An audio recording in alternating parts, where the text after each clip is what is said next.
Magandang umaga, Pilipinas. Nagbabalik po ang Panahon TV. Dito sa Panahon TV, bida po tayong lahat pagdating sa lagay ng ating panahon. Sa puntong ito, silipin na po natin ang top 5 photos na ipinadala nyo sa Facebook. Una po ang photo mula kay Daisy Salmero. Kuha po yan sa Norzagaray, Bulacan. Kuha po yan noong July 11. At ang pangalaman po ay mula po kay Ian Herapusco. Kuha po yan sa Macau. Maraming salamat po Mr. Herapusco, dahil in fairness nakakapag-trip around the world tayo ngayong umaga. Kuha po yung photo na yan noong July 21. Pangatlo naman po ay kuha pa rin ni Ian Herapusco sa St. Paul Ruins. Kuha po yan noong July 21.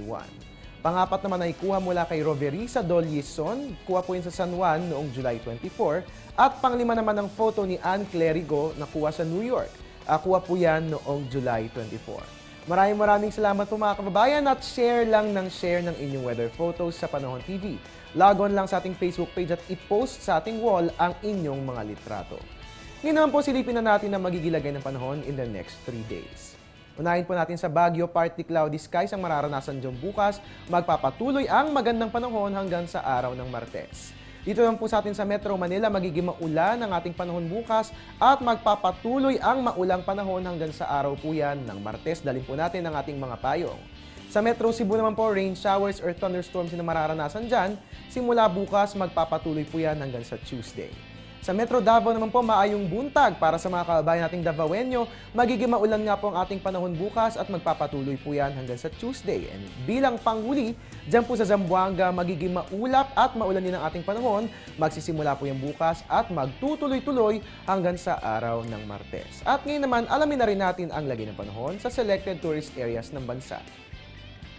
Unahin po natin sa Viga na may mataas sa temperatura, meron tayong 24 to 30 degrees Celsius, habang sa Banawe Rice Terraces ay magtutuloy-tuloy ang malamig na panahon dahil meron tayong 14 to 21 degrees Celsius.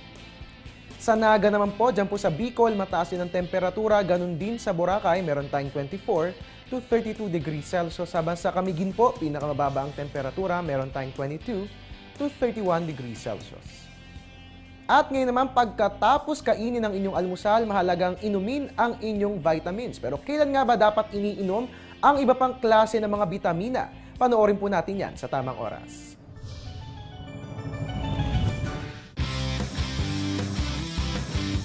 Ang pag-inom ng vitamins ay nakatutulong upang ang ating katawan ay makuha pa rin ang mga bitaminang kailangan nito para tayo ay manatiling malusog. Ang pinakamainam na oras para inumin ng vitamins ay sa umaga, pagkatapos mismo kumain ng almusal, at ang tamang oras naman sa pagkain ng almusal ay 60 minuto mula pagkagising.